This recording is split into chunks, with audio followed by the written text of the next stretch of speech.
Abay, gumawa akong video ko. Walang kwentang video. Yan, nilalagyan ko na ng yelo yung baso. Hindi naman pwedeng ilagay mo yung baso sa yelo.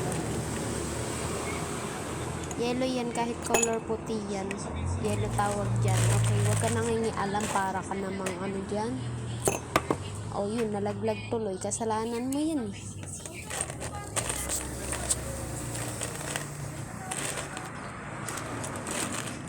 Ang tagal kumuha.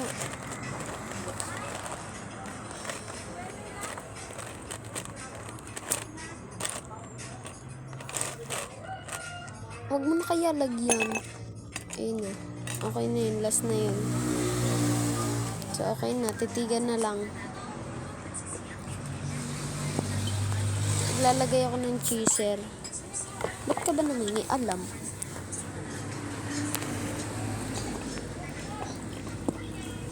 Yun na nilalagay niya. Nakikita niyo naman.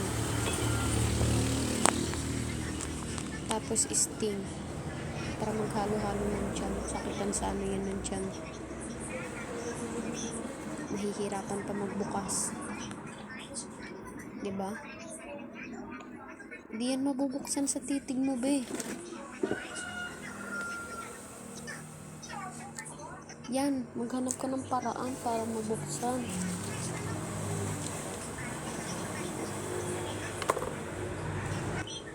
Dahil di kaya ng gunting, kumuha ko ng kutsilyo.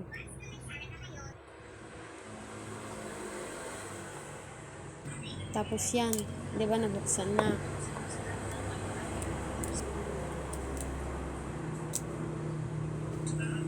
Di pa pala bukas. Hirap na hirap pa nga rin. Yan, ginamitan na niya ng sapin. Panganda pa kasi. Tapos yan, mabubuksan na yan dyan. O diba? Hindi, okay na. Tititigan na lang yan. O, lalagyan niya. Hindi kita sa camera. Igitna mo pa, be. Igitna mo pa. Sana hindi ka na lang nag-video. Yan. Ayusin mo paglagay. Yung mukha mo, ayusin mo. Yan. Dahil okay na, titigan mo na lang. Okay. O, yan. Para kang baliw. Inumin mo, be. Yan. Dahil gawa mo yan, plastikin ang sarili mo. Yun lang.